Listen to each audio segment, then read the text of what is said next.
Good afternoon. I'm Al McFarlane. Welcome to the Conversation with Al McFarlane. I'm glad to be here and glad to have you along as well.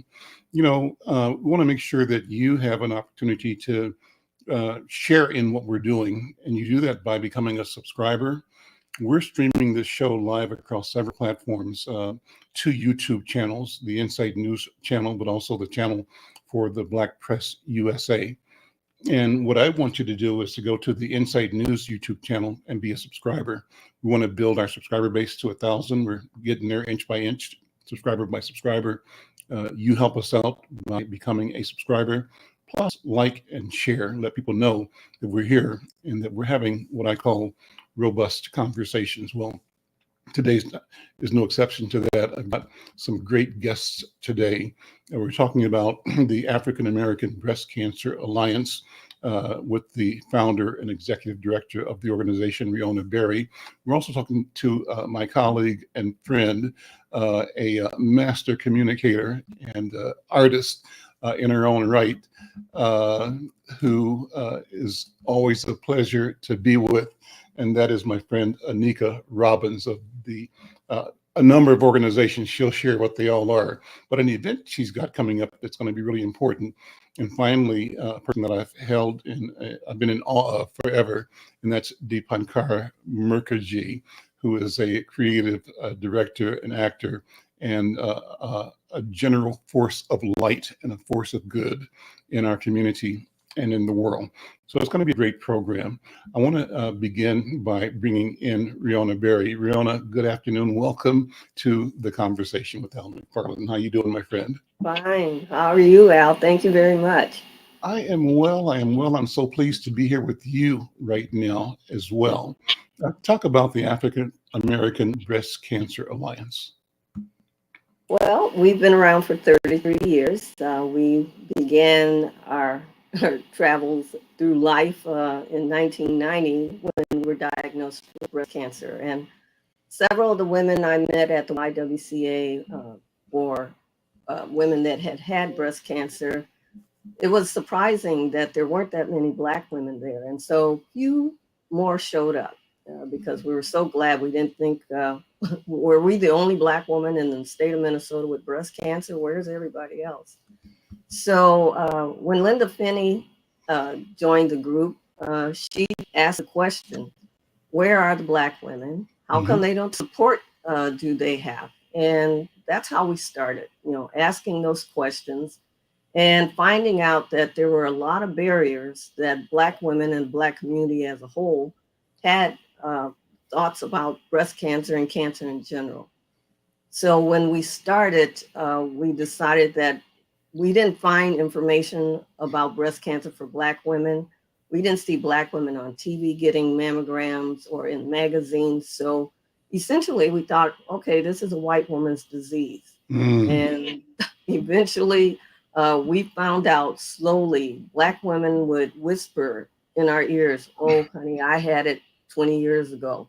But it was that kind of hush hush kind of mentality that we always almost had. Yeah.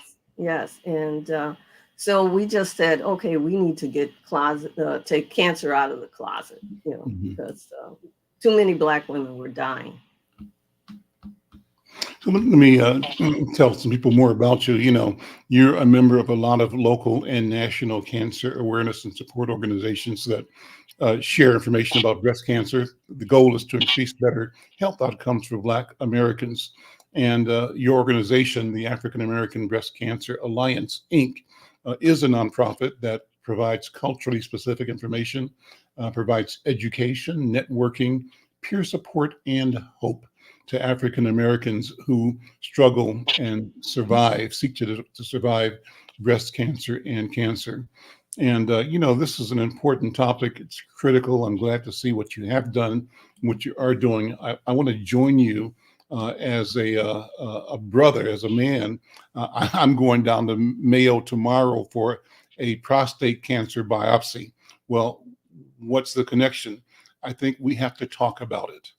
And what you've done is brought the ability to enable us to have this conversation that's critical and essential. And we need to support each other in having Yeah, important conversations like this.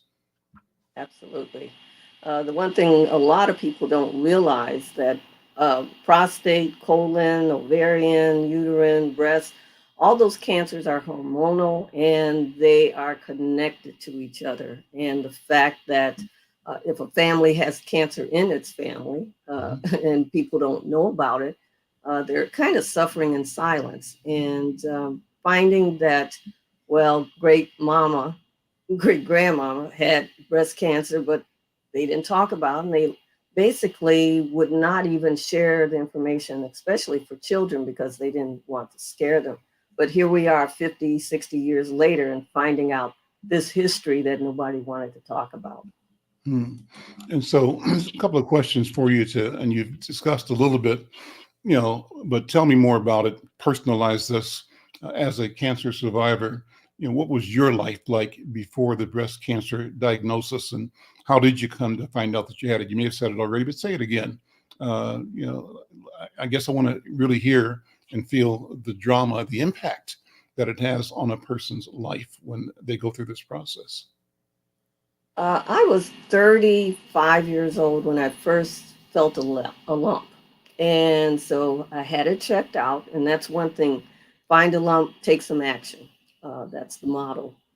And so they checked it. They found that it was a cyst, more like a fibroid, water filled. So there was no problem.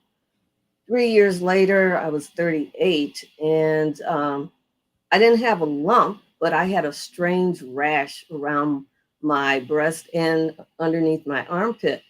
But it didn't hurt, it didn't itch. It was just a discoloration that was like a ring. Rings kept getting darker and darker. Uh, and it was to the point where at the time I was in a new relationship and my thinking was, okay, I don't have time for this right now. So it's not hurting me. So just carry on.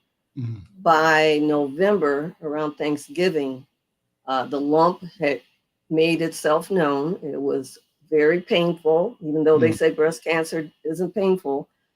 Everyone's different. Mine Mhm. was pressing on a nerve, and Mhm. that's why it was painful. So I eventually went in to the doctor for an exam in January.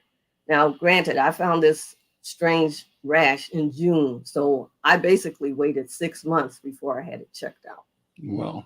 Wow. which is not the thing to do. What was the consequence of waiting that long? You were kind of lucky that you were able to wait that long, right? Right. And the consequence was that had it been checked earlier, it wouldn't have moved to stage two. Hmm. So it's about the size of a golf ball. It was very painful. And it was fast growing, as I found out. Hmm. So once I went in for a biopsy, when the doctor inserted the needle into the lump, all he said was, And I just knew that was not a good. Right, right. And so from there, he scheduled me for an excisional biopsy where they do surgery to take the lump out. And after I had that surgery, the nurse said, "Oh, I'm so sorry, it's positive." Well, I'm under anesthesia, so I said, "Okay." I didn't know Hmm. what that meant, but Hmm. I found out later. And it was to the point where the doctors told me I would have to have a partial mastectomy, which is called a lumpectomy, Hmm. and 6 months of chemo and radiation. So I was fine with that. I think it was when my oncologist said if it goes to the bone, the brain, or the liver, there's nothing we can do. And so when Let's I sit with left, that for let's sit there for a minute. I'm trying to okay, understand this progression and hmm how you handle the information. So you go through a surgery that amounts to what you call a lumpectomy, right? Where correct, they remove, but that also requires 6 months of treatment correct, and more surgery as well, right? And correct. what are you thinking? What are you feeling? You said I'm fine with it, but what are you also feeling at the time? Well, after I spoke with my oncologist, I left her office in a daze. Mm-hmm. I actually drove home. I was kind of targeted to getting home to find someone in my family I could talk to. I drove through a stop sign. I was just laser focused on finding someone that could help me share the pain that I was Mm-hmm. going through at the time. Because Mm-hmm. uh, at that moment, when you hear those words, you always think, how long will I have to live? Yeah. Yeah. And when you're 38 years old, that's always a sense of not now, not me. Mm-hmm. Um, and it was something that I just broke down. And going through my treatments, my sister was getting married in March. So I started my chemo and treatments in January. Mm-hmm. And the first part, the surgery had to heal up. But when March started my chemo, I lost my hair within 3 weeks Mm-hmm. in her wedding, so I was just lucky that I had hair for that time period. And after that, it just started falling off. Mm-hmm. And I had like a little Friar Tuck ring of hair around the last, and I was afraid to see myself bald. Like Mm-hmm. most women, they don't want to lose their hair. But Right. Right. the reality is, cancer versus hair, what's more important? Goodbye hair. Hmm. Goodbye hair. Goodbye hair. You know, um, what did you discover about yourself through this process? What did you learn? You were 38. That's young, Yeah. and said you had the the vanities we all have of wanting to look good and feel good and be good. And here you are with devastating information. Out of it, though, you committed to face it. In the process, what did you discover about yourself? I discovered I was stronger than I thought I was, because every time I looked at my parents and my family and my friends, I kept thinking, this might be the last time I see them. This might be the last time they see me. Mm-hmm. Um, and the pain of feeling that, that's a reality. You come face to face with your mortality at that point. So let me stop you there again. Just the thought of saying this might be the last time I see you. This might be the last time you see me. What does that do for the words and the things you do interacting with other people, with time itself, and with existence itself? What happens in your own mind and body and spirit when you have had to say, this may be the last time? I kind of put a check on my sense of irritation with people. Mhm. uh, I realized that they were having a hard time going through this experience with me. And they had such sad looks on their faces that I felt bad for them, Mhm. uh, because they just looked very, I don't know, ghostly, in the sense that looking at me like this was going to be the last time. And Mhm. so I had to learn that to help them get through that, I had to get through it myself. Ah, And that's where I've learned during that time that my strength came from a lot of things. To keep a positive note going on, because I mhm. went to work every day. Mhm. Uh, that was one of my goals, to make sure I went to work every day. Mhm. Every morning for the first month, I cried every morning getting up. But I had to get the cry out, Mhm. because I couldn't cry at work. Mhm. But along that, I would listen to Optimistic by the Sounds of Blackness. Oh, sure. Oh, sure. And, and that was my running music. It got me up and going and got me out the door, helped me get through the day. And I was lucky I had a great supervisor and coworkers that helped me. And Where uh, did you work? What do you do? Oh, I worked at the University of Minnesota Medical School in Mhm. the accounting office Okay. in grants preparation. Did it make a And difference that you were in a medical school environment as part of your employment oh, or not? absolutely, because I had the deans available for Hmm. questions. You know, Hmm. when my oncologist suggested I participate in a clinical trial, Hmm. I took the paperwork to the dean and Okay. asked him what he thought. Hmm. And it was very encouraging. He said, "Well, for two reasons that you qualify for this clinical trial is a good thing, because first of all, Black women, Black people tend to not participate in clinical trials, Right. and I felt like, why not? Yeah. And secondly, I trusted the deans with their expertise, Okay. and the fact that he gave me good suggestions, and the other dean said maybe you need to also get checked for endocrinology to find out if this is genetically based and what else is causing it. So Hmm. it was wonderful to have that expertise and understanding from the deans.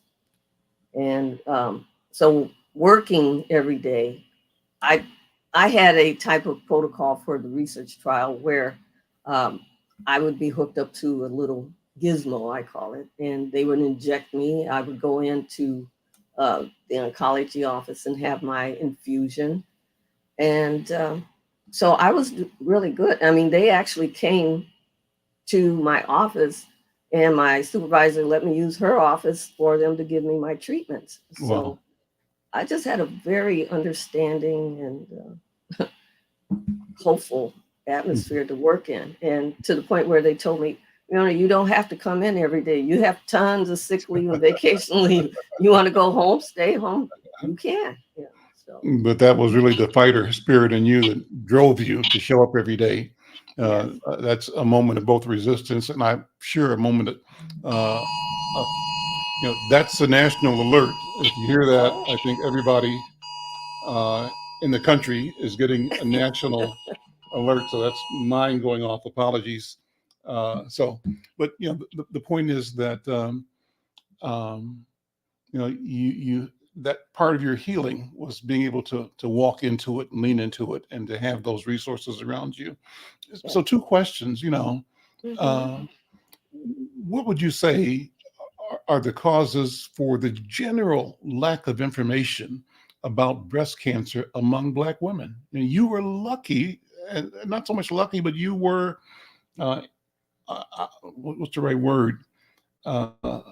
Gifted to have an environment and family and friends and resources.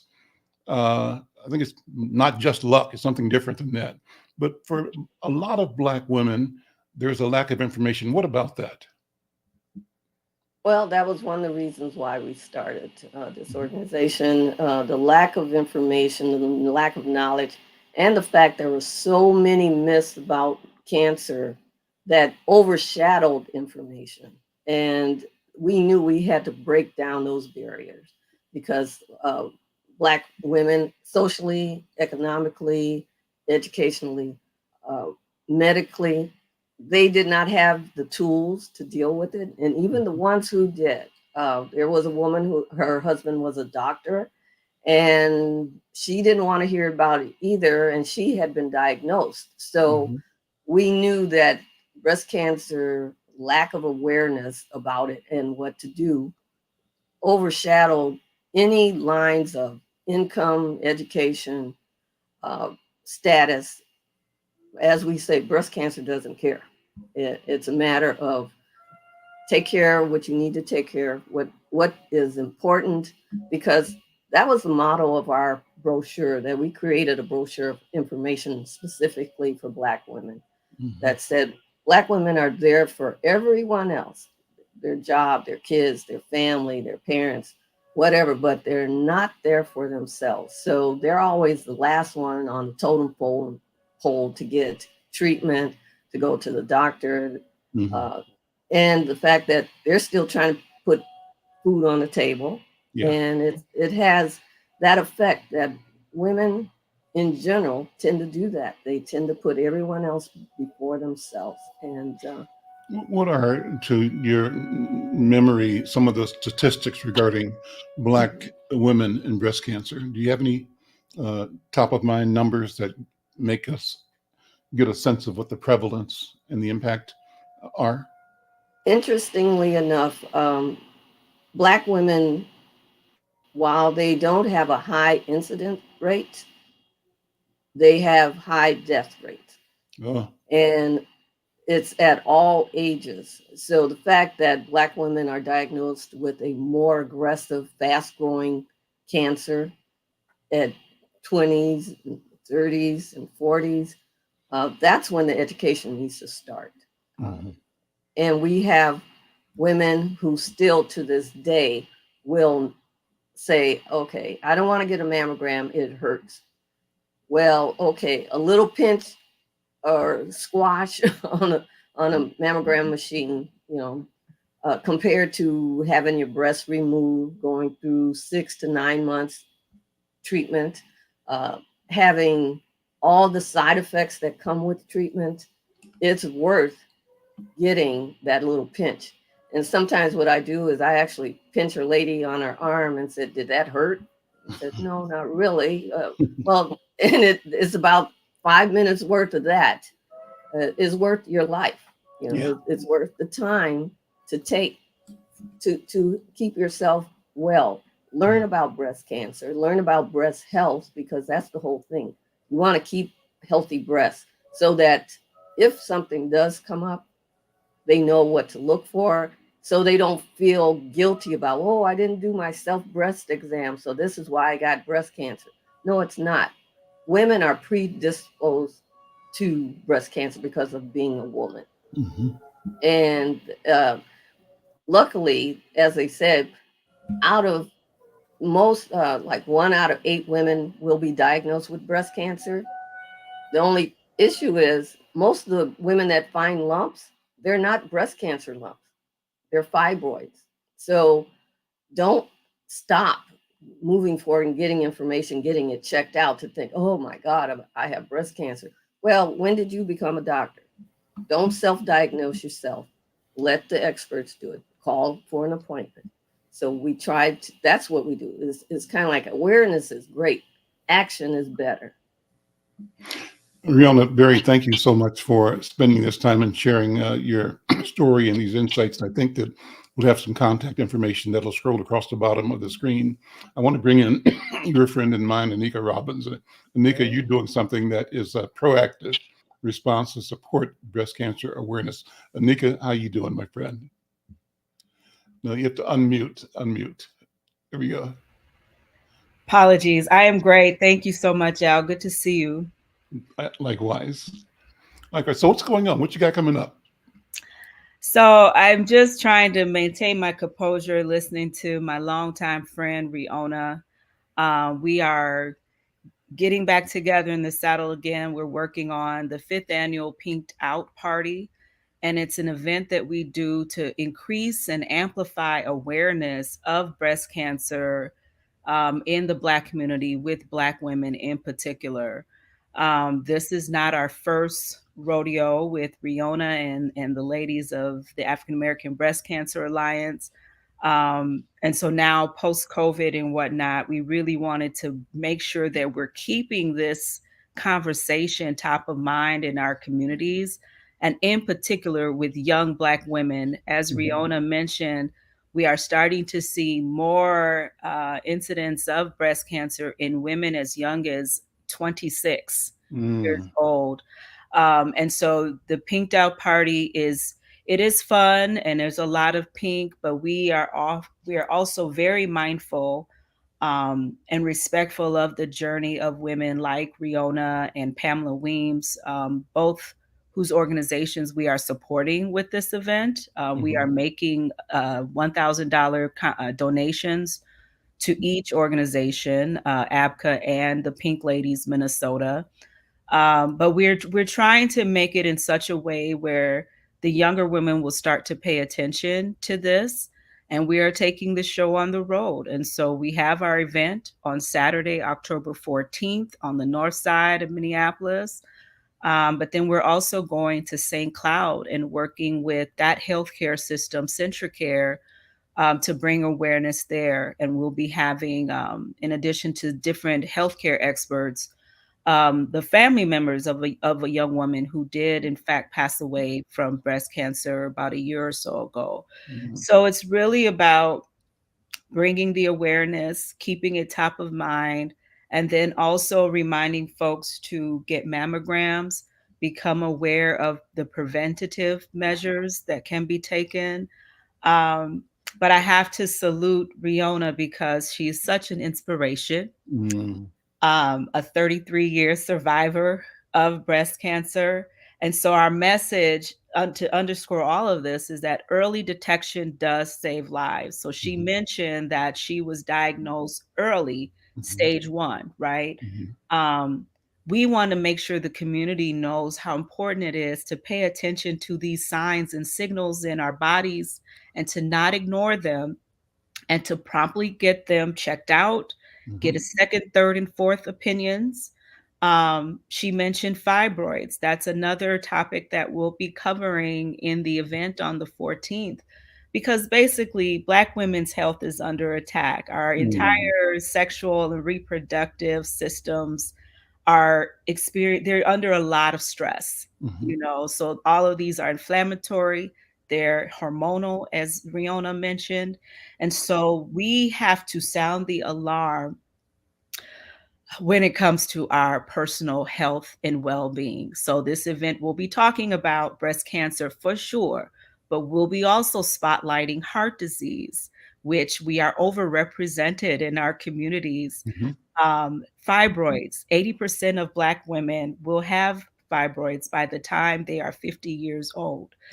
Wow. There are several other cancers, diabetes, we could go on, but you get the sense is that there are some things that can be done. Some things may be family history and genetics, but there are things that we can do to stem the tide. And so diet and exercise and reducing alcohol intake, red meat, and several other things, but more importantly, stress management. And so we're honored to be partnering with Riona, and I would just want to shout out Betty Sanders and Luella Williams and not Shauna Frazier, Autumn Frazier, and several of the women that we know and love in our communities. My own cousin passed from breast cancer, Maria Houston. And so it can affect any family. And the other thing, lastly, that Riona mentioned is that more white women will get breast cancer, but more Black women will die from it if they Mm. don't do the early detection, getting the Mhm. mammograms. We're partnering with the SAGE program at Minnesota Department of Health and other programs to make sure that women can tap into these free or sliding fee scale resources to get screened. We're offering a $25 incentive to any woman who completes getting a mammogram, but it's really important, and we are designing our campaign. Al, we were on with you, a few Mhm. weeks ago talking about our quality life campaign. And it's Mhm. really about designing messaging in a way that resonates with us, Yep. in a way that will drive action with us. Riona and them have designed materials. They have influenced the formation of organizations around the country. So again, really honored to be working with them, and thank you for allowing us to amplify this message.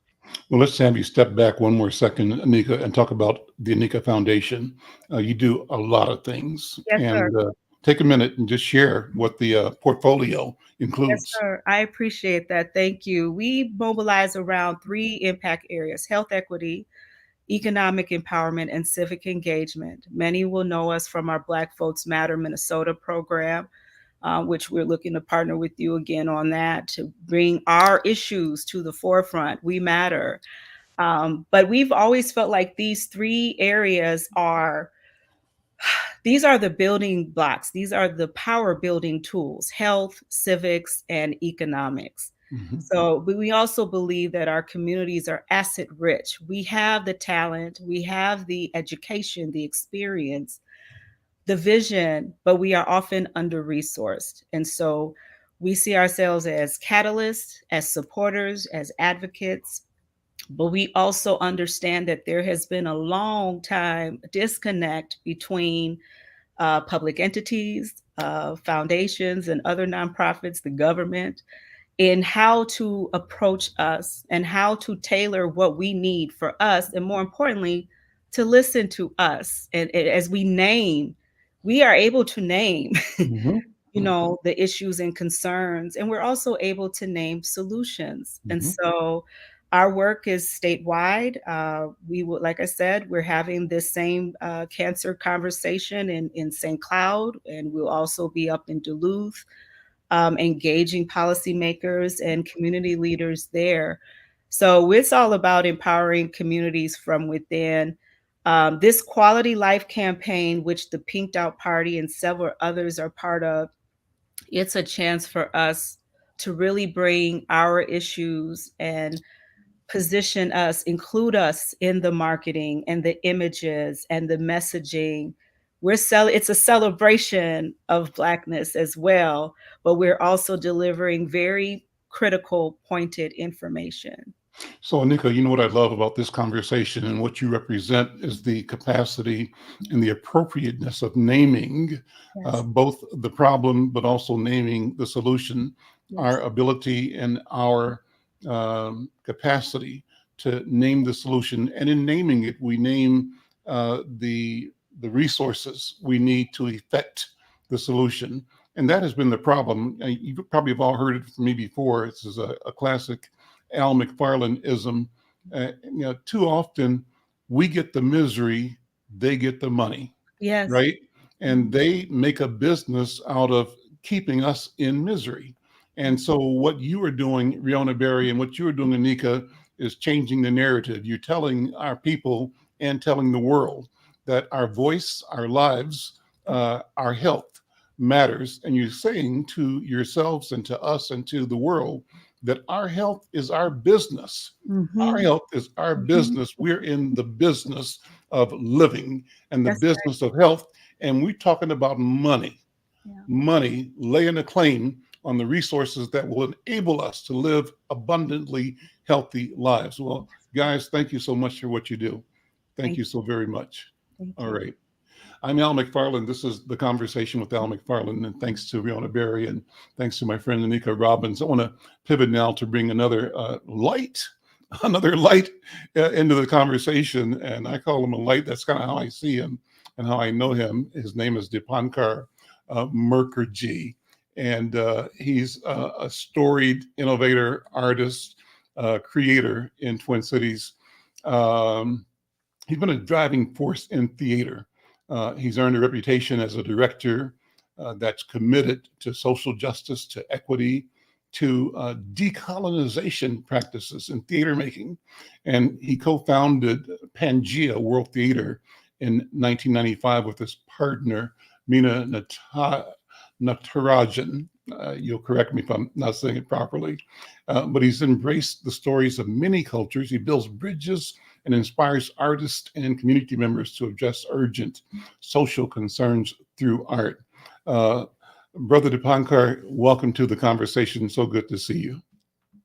Thank you so much, Al.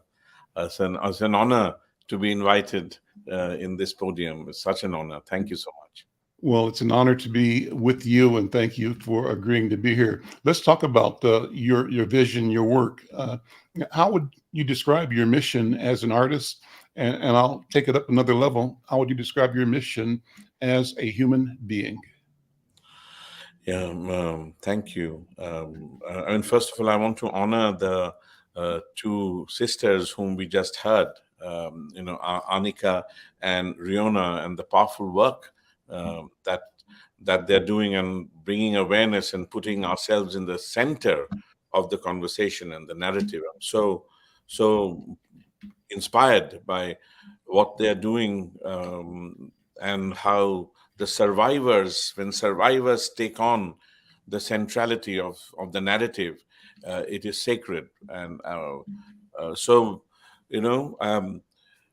I would like to transition from that to who we are and what is the accountability of an artist. And accountability of an artist, I find, as when we listen to narratives like this, a vitally important, vitally necessary narrative. How do we as human beings and as artists stitch ourselves in solidarity? So to me, it was such an honor to listen to these two powerful women in my community, and so really, myself as an artist is really the centrality of social justice and equity. That's at the core of it. Telling the stories, obliterating this center and margin. There was a conversation in the beautiful conversation we were having with Anika, where I don't know, where the conversation came up that we need to be included. I really want to bust that inclusion word and say that we are the center, and there is no margin. When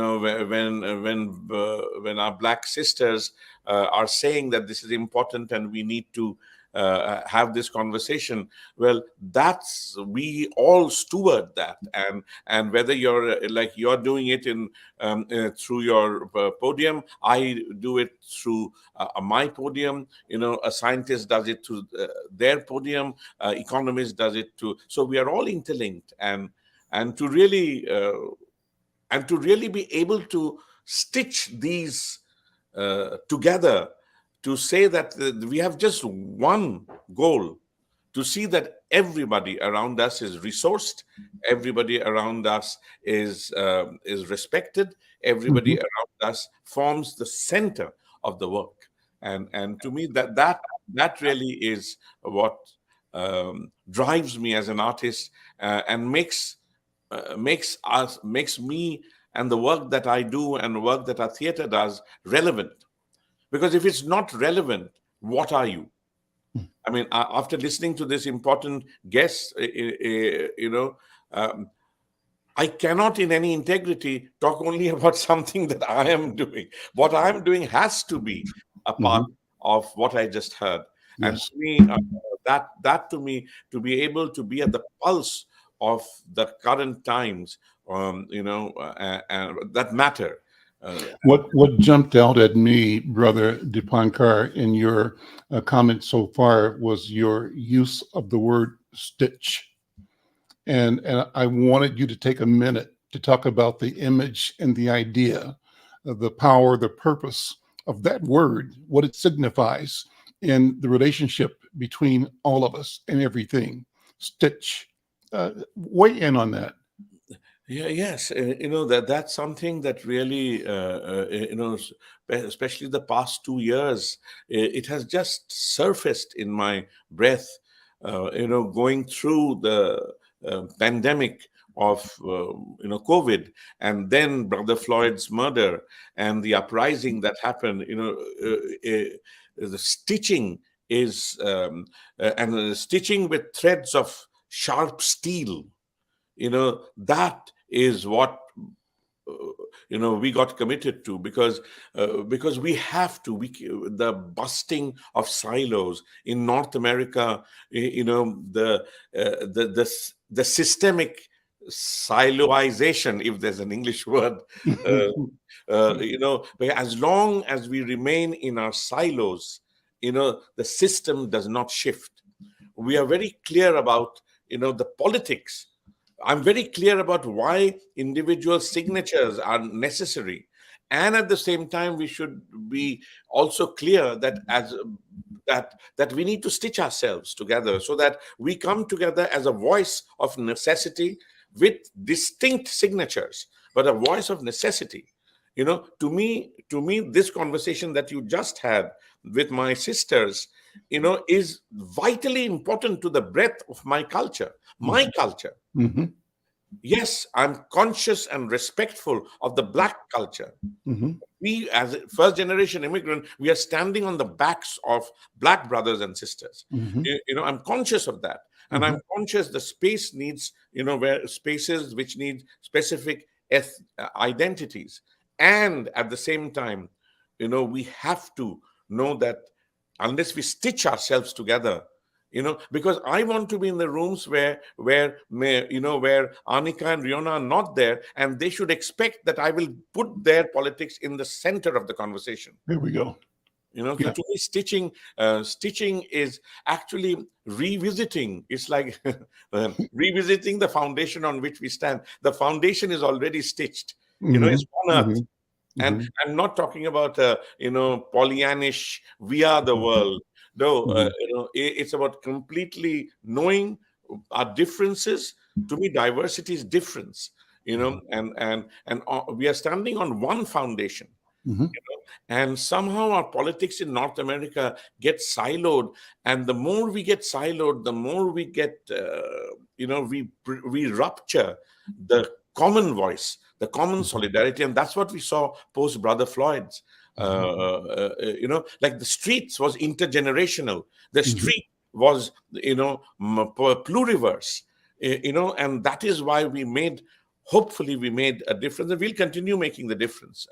So to me, stitch, if we all take on this identity of being a tailor, that somehow we can all stitch ourselves, whatever our personal issues are, and I'm so clear, out of, say, maybe we are discussing 10 things, we disagree on 4, but we agree on 6. Yeah. Let's talk about those 6 instead of saying that I can't speak for you, you can't speak for me. We are so politically, we have the burden of political correctness, which in fact it is stoked to keep us separate. And to me, stitching is a very, very powerful metaphor, but stitching with threads of steel. So as you're speaking, here's what I'm thinking. I'm recalling a conversation I had with a person that I think it's Elder Mahmoud El-Kadi. Yes. The educator, we call him the griot of our community. And once when we were doing our this program up at Lucille's Kitchen in North Minneapolis, where UROC is now, he talked about remembering, and ordinary. And the remembering took on this spiritual quality, the same way you just described stitching. So your description of the power and the need to stitch reminds me of his use of the word remember. And the common use is, oh, I forgot, oh, I remember. He said, no. I mean, yes, but no. Think about the fact that remembering signifies reconnecting that which was dismembered. Yes. The foundation, you just said, exists, and it's whole, it's complete. But processes, time, systems, greed, ignorance have worked over millennia to hide the true nature and the universality of the foundation to the degree that it appears dismembered. The solution, remember, put the body back together again. So your thought kind of triggered that reflection in me, and I think it's a great one. Let me pivot then and talk about, what your work has been at Pangea. How did you get started, and why did that important work come into existence? What motivated you? And as you think about the beginning, what do you think about now when you reflect on the young Dipankar, full of fire and proving a point to the world and to himself at the same time? I know people say that as you age, the fire dims down, but I'm so conscious of not letting it dim. That's right. That's right. And if you're alive in North America with this color of skin, and if you're conscious of your brothers and sisters who come in various shades, the fire cannot dim. Right. And when we started, my teacher is an African from South Africa. Athol Fugad, he would always say when we would get together, and because you have to slowly it takes time to decolonize your head, your mind, because when you're educated from a kindergarten age, all the way, where you're told the metrics of success is ABC, metrics of success, and then you work in only these particular forums and podiums, then you're a success. So you sort of almost the scaffolding has been created by the system for you to slowly forget your mother tongue, lose your consciousness, get so resourced that you become, or you cannot look beyond the shadow of your own nose. These are not by chance. It is systemically created for us, for me, I'll just talk about myself, to do so. And so we would, some of us who come from street theater background, political theater background, who are conscious of what were the time, so we would sit together and we would just say, man, this is not happening in regional theater. Again, how can you, in this city, how can you still have a stage which is dead white male playwright, and 9 out of 10 actors on stage being white? How can it do that? And we would just, of course, we were in our late 20s. All we knew is how to talk. And especially as immigrants, you're away from all your mother, parents, elders, teachers. So you just meet your own age in college. It takes time to find elders as a first generation immigrant. And I found my elders in the indigenous community, in the Black community, in the Latinx community, and slowly to make this foreign place a home. And then you start realizing that if I'm the breath of this community, I cannot just be lobotomized in a parenthetic, myopic viewpoint. And so therefore we would just sit and say, this is not happening, that is not happening. So my teacher said, listen, if you're saying no to something, you got to say yes to something else. Otherwise, it's just impotent rage, which does not make jot of a difference to anyone. So he just threw it back at us. And so we went and we just, so when you take accountability for what you want the system to be, the vision to be, then there is no one to blame. Then you come out and do it. So you come out with this well-resourced, podiums and theater, and you decide to just create a podium where there's an intersectionality of purpose, where the core is social justice and equity, not theoretic, but in praxis. So that's how it began. And now we are 27 years old in Pangea World Theater. We have only become stronger with our politics, only become more clearer about our vision, and being fearless about our articulation. Because that's the need. Because I will not, after watching a 6'4" man's face crushed in the asphalt, if we are a witness to that, and you come back and do the same thing, same crap that you've been doing all these years, then it looks like, and I'm aware now, Al, that I'm talking to a Black man. I'm aware of that, and I'm so conscious of that you know this much more than me, and this was not the first, shock, but it happened in our city. It happened down the street, and we cannot put our hand above, out of that switchboard. We have to be there,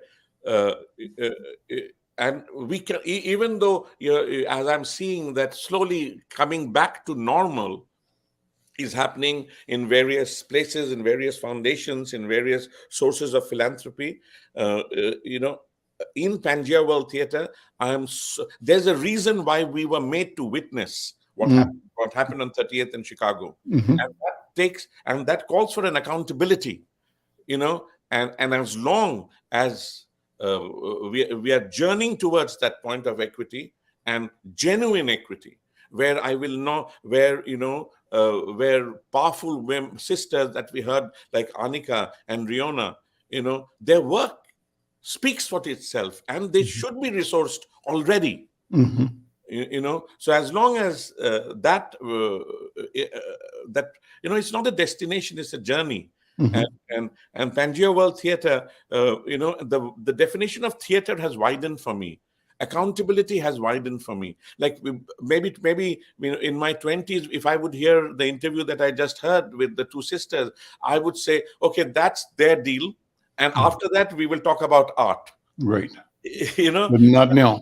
not now. Not Not now. So let me sit with that then. So describe some of the highlights of your productions over the past, 20, 30 years now, and what kind of differences in retrospect can you say reflect the growth, reflect consciousness, reflect wisdom, reflect challenges, maybe sometimes a defeat or two on your way to becoming who you are right now?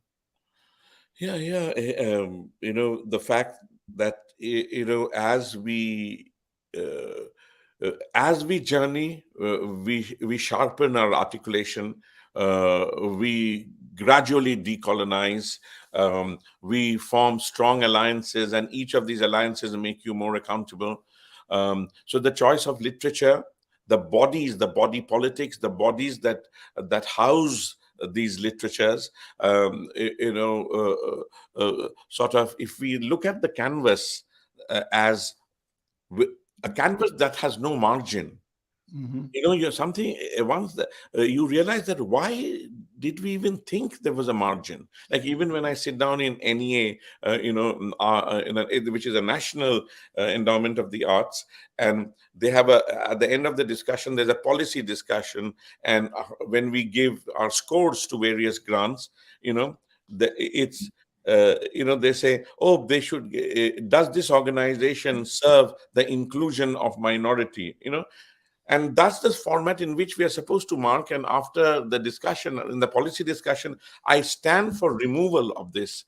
I said that, we should question, why should there be a minority? Mm. And who has framed somebody else to be a majority? Are we talking about the number of people? Are we talking about the need? No, then we are told that no, need is not a discussion. Mhm. It cannot be a discussion. I said, so artistic merit, and then the distinction between high culture and low culture. All my life back home, we have done street theater against caste system. I thought that I've left that shit behind. I've come over here, but there is such a class system. Yep. Over here, including, at the core of it, with the scaffolding of race.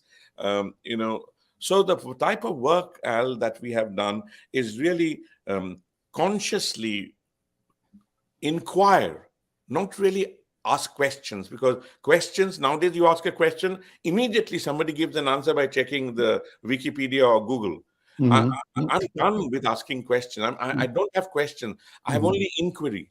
Mhm. What does it mean when I look at you and I'm talking about solidarity and stitching myself with the black politics? Mhm. I have to come prepared with some deep homework. Mhm. And I have to come prepared with, how do you stand in solidarity, which is beyond a cardboard on my front yard. Mhm. And or with the indigenous community, with the LGBTQ community, with what is happening, this heinous, to the trans world, in us. So, and this is represented systemically in our board, on our staff, on our choice of literature, and therefore automatically it shows up in our audience. Everywhere in our voice, Yes. in all that you do, and in the way you do things. Let me pivot again to the recent announcement of your being chosen as a 2023 McKnight Distinguished Artist. What's that mean for you, and what does it enable you to do? How do you feel about it? I feel very humble. Congratulations, first of all. That's first of all. Okay. Thank you, Al. It means a lot coming from you. I have such deep respect for what you stand for in this community. I'm deeply, I really feel very humbled and emotional about this nomination, because finding out the people who nominated me, whether I had won or not, is so humbling to me. Like, Setu Jones and Sharon Day, and like, I mean, they live for others. They have lived their life for others, and what they are as artists, what they are as community leaders. To be nominated by them, it's a very it just has strengthened my accountability further. I'm very grateful. I'm very grateful and humbled. And at the same time, there is a little bit of of a sense of a feeling of belief and hope that we don't have to compromise with our politics. Right. We don't have to become whitewashed. We Right. don't have to, there's a difference between speaking English and speaking white. Mhm. Speaking English is cool with all its nuances and challenges. Sure. But I've seen many of my friends who they start with a deep sense of politics, but then they start speaking white. Yep. And just to belong to those rooms. And so I always am so conscious every time I open my mouth, there goes about 10 invitations. So nowadays I'm so clear that, and I tell them, you'll be invited in many more rooms than me. And he said, what do you mean? I said, no, you will be, because, I just have made a promise that I will not, I will speak with respect. I will never disrespect. And at the same time, I will constantly inquire about what does solidarity mean? Who's missing from this room? And sometimes, sort of, conciliatory politics is centered. So that sense of joy and hope and a good feeling is that you can stand for social justice. You can be fearless about your articulation about race. And still there are elders in this community. You mentioned Mahmoud Al-Kati, I mentioned Sharon Day, Setu Jones, my partner whom I'm married to, Meena Natarajan. There are people, who will stand behind you and not marginalize that voice. And so to me, that is a sense of that without compromising your politics, without tailoring your narrative to fit in, there it still can be recognized, or at least there was a panel who recognized, acknowledged, and resourced that, and it feels nice to be resourced, and then because it is ultimately a commentary of 27 years of stand. Working, yeah. In the politics of art and accountability. I have always loved your name, but I want to ask you the feeling, the thought behind the declaration in the name. And I take the declaration as the phrase World Theater. What is the world you envisioned? What is the world you are co-authoring or co-creating? How does that look to you? What does it sound like? Thank you for that question. Because I really believe, in India we say seed, which is bija, which is the source, the core. The core. We just created a piece just now. Chrissy Orr, who's an artist from Santa Fe, and Meena Natarajan, they created a piece called Seed Syllables. So what are we seeding? And so in Pangea,